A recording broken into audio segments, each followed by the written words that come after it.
My name is Jessica, and I'm 27 years old. After graduating from vocational school, I worked in medical administration. It was a busy but enjoyable job, and I felt really happy there. I quit my job when I got married. My husband, John, wanted me to focus on taking care of our home. Please take care of my mother. I'm begging you, he asked. All right, I understand. I'll do my best to look after her, I said. I didn't mind as I was not someone who felt tied to a career. I met John through a friend, and after dating for a year, we got married. John had already lost his father to illness by the time we met, and he was living with his mother. This will be a big help. My mother's bedridden, you know. I worry about her being all alone, John said. It makes sense. We can't leave her alone, I agreed. His mother had become ill soon after his father passed away, and since then, she hadn't been very active. John handled most of the housework before I moved in. My mother-in-law welcomed me warmly. Let John take care of things outside, and please take over the house for me, she said. Yes, mother-in-law, I'll do my best, I responded. At first, I had no problems with my relationship with her. Said she was bedridden. I was in charge of everything in the house, and I felt in control. But the real issue was my relationship with John. After we got married and started living together, John became distant. How about we go for a drive on our next day off? Your mother seems to be doing well, and half a day away won't hurt, I suggested. Sorry, I'm tired. I want to rest that day, he replied. Oh, okay. Sorry for asking, I said. John started to seem irritated whenever we talked. At first, I thought it was just because he was busy with work. At first, I didn't worry too much, but as time went on, John started avoiding me more. Even when it came to intimacy, I would get ready on the right days, but he often turned me down. Please, can you try to be more cooperative? I want to have a baby soon, I said. I understand how you feel, and I want that too, but I'm sorry.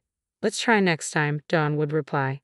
I was nearing 30, and honestly, I was feeling a bit rushed. My mother-in-law also kept asking when we'd have a grandchild, which made me feel even more pressure.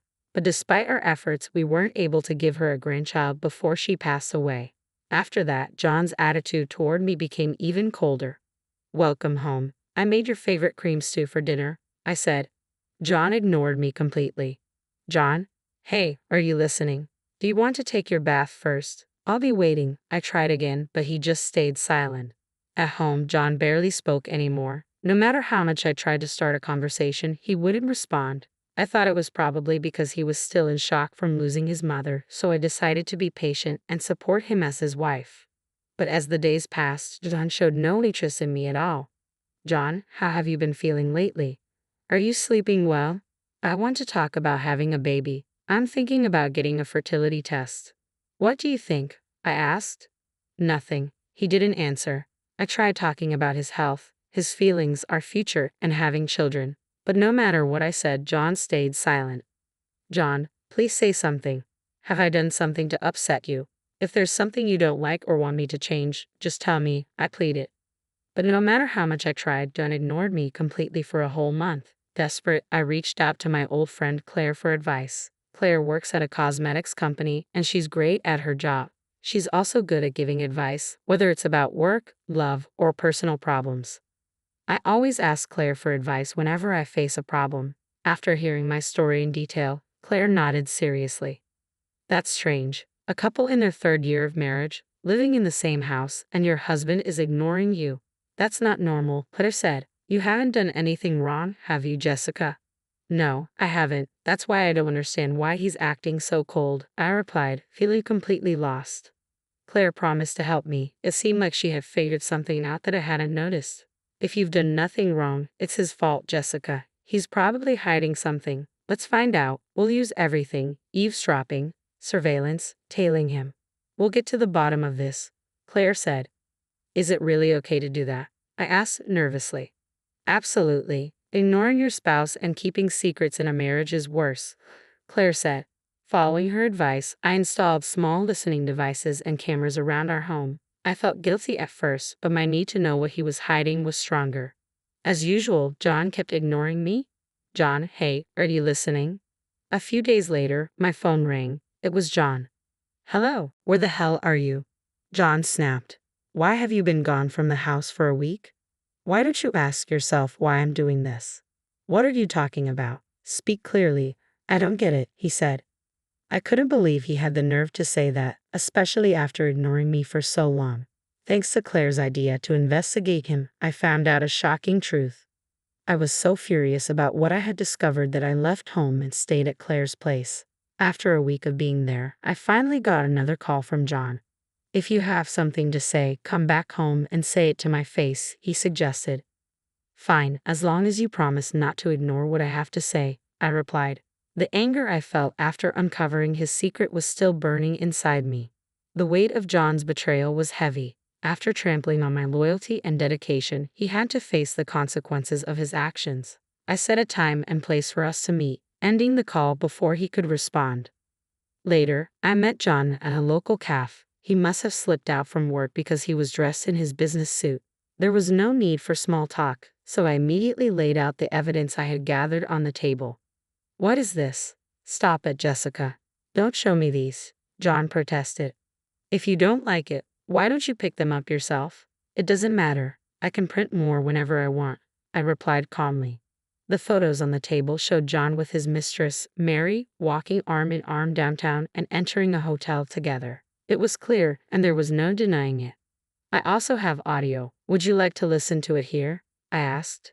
John looked shocked. I played the recording on my phone. Immediately, a conversation between John and Mary started. Hey John, when is your housemaid leaving? She'll be gone soon. She's losing patience and will probably ask for a divorce. I wish she'd just blow up and yell, stop ignoring me. That would make it easier for me. Well, that's just like you, John. When the audio ended, John looked frustrated. He was caught, and there was no escaping it. John, I said, you married me because you needed someone to take care of your mother. Now that she's passed away, you don't need me anymore, do you? It became clear that John never intended for us to have a real marriage. His plan was to marry someone who would care for his mother, and once that responsibility was gone, he didn't care about keeping me around. The mistress, Mary, didn't want to take care of his mother, so I was chosen for the job. You didn't even plan to have kids with me, did you? I asked. Because you knew we'd end up separating, and you didn't want to pay child support after the divorce. The truth was out, and John had no more lies to hide behind. John had definitely planned all of this. When I pointed it out, he sighed heavily. Most of what you said is true, he admitted. I married you with the intention of leaving from the start. You're the worst, I replied, feeling a mix of anger and sadness. What do you think my life is? My God, he said casually. But honestly, this makes things easier for me. Let's just get divorced. Of course, I said, but first I have someone else to talk to. Someone else? John asked, confused. You can't mean. Before he could finish, two women walked in right on time. Sorry to keep you waiting, one of them said. It was Claire. What's going on, John? Mary, the other woman, looked just as confused. Wait, so you must be the housemaid? Mary asked. I'm not a housemaid, I said, my voice steady. I'm his wife, at least for now. Thank you, Claire, I added. You're welcome, Claire said with a small smile. And no, I wasn't looking for new cosmetics like I told you, Jessica. That was a lie. What I was really doing was tracking down my best friend's husband's mistress. She gestured toward Mary, who looked caught off guard as Claire seated her next to John. I laid the same incriminating photos in front of her as I had shown John earlier. Mary's reaction was childish, like someone caught in a minor prank, not fully grasping the seriousness of the situation. It didn't matter how she reacted. I knew what I had to do. I'm going to demand compensation from both of you, I said firmly. What? Mary exclaimed. Why? Why should I have to pay anything? I haven't done anything wrong. Have I caused you any trouble? Do you really believe that? I asked, incredulous. Mary, you're married too. Doesn't it bother you that your husband has been involved with another woman? Mary, coming from a wealthy family, seemed completely disconnected from reality. I continued, you knew John was married when you started a relationship with him, didn't you? Well, yes, but that's adultery. That's why you owe compensation, I said clearly. Your relationship with John has caused me serious harm. But I was with John before you got married, she protested. It doesn't matter who was first, I replied sharply. You committed adultery. That's enough. Mary didn't seem to understand or didn't want to. Eventually, she broke down, crying, slumping over the table. She kept sobbing about how her father would scold her, which made me wonder if she meant her actual dad or her husband. I thought about mentioning that I'd be sending her a certified letter soon, but decided against it. She'd probably need an explanation of what that even was. While I was dealing with Mary, John stayed silent, looking solemn.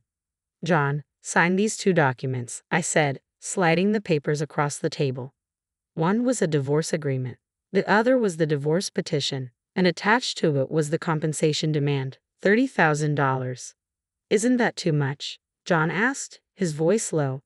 "Don't go judging the extent of my mental distress," I snapped. That shut him up for good. The only sound left in the restaurant was Mary's soft sobs, her reality sinking in. After that, everything proceeded without issue.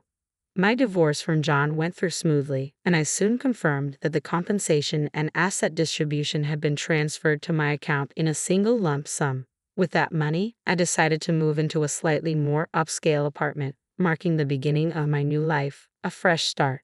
It was a small luxury I allowed myself to brighten my spirits. As for John, things didn't go so smoothly. I heard he had to sell his childhood home just to pay off the compensation. After all the payouts, he was pretty much broke. The $30,000 he gave me wasn't the only debt he had to settle. In total, it seemed John would end up paying well over $100,000. Turns out, Mary wasn't just an affair partner. She was the wife of an executive at one of John's company's key clients. When I sent the certified letter to her husband with all the photos and evidence, the man was furious. It got worse when he discovered Mary had been leaking confidential company information to John. The affair, combined with corporate espionage, caused a major fallout between the two companies. John didn't just lose his marriage, he lost his job, his reputation, and his future. His colleagues and superiors distanced themselves, and eventually, he was fired. The damages filed against him by both the company and the executive's family were staggering. "Poor guy," one of his former colleagues said to me once, though there wasn't much sympathy in their tone. "But he brought it on himself. Do you think he'll ever repay that debt?" In all honesty, I replied, I doubt it. John's life became a cycle of odd jobs and failed attempts to regain his footing. There were even rumors that the managing director of his old company was quietly ensuring John couldn't find full-time work anywhere. His future looked bleak, his downfall a direct consequence of his own deceit and betrayal. However, the truth of John's situation is unclear, and it's doubtful that anyone would gain anything by trying to confirm it. What I do know is that after his divorce, John reconnected with Mary, who had also divorced. They started living together, but things haven't gone smoothly. It turns out, Mary is quite the spender. While John works tough jobs like warehouse cleaning and checking car parts, saving every penny he can, Mary spends the money quickly on things like cosmetics, makeup, bags, and clothes. This has led to constant arguments about money, even though they aren't cheating on each other anymore. Their relationship is strained in a new way. I know this because John himself called me, asking for financial help, saying life was tough. "What did you do?" you might ask. Of course, I refuse. I have no obligation to help them. Why would I want to help the people who used to call me a maid behind my back? It doesn't matter what happens to them now. As for me, I returned to my job in medical administration, and I'm happy at my new workplace. I'm so busy that I barely have time to think, and that's just the way I like it.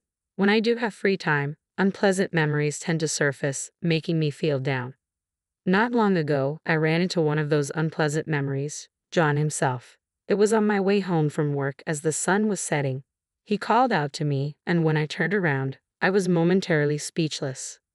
John looked completely different. His hair and beard had grown out, his skin was tanned, and his cheeks were sunken.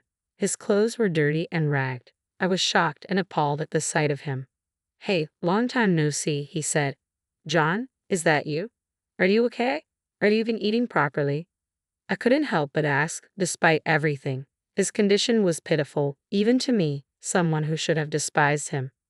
"I'm managing," he replied. "Not 3 meals a day, though." "And work?" I asked. "Not getting much these days," he admitted. "I collect empty cans and magazines during the day, and when I take them to a dealer, they pay me by the pound." After chatting for a while, John finally brought up what he really wanted to talk about.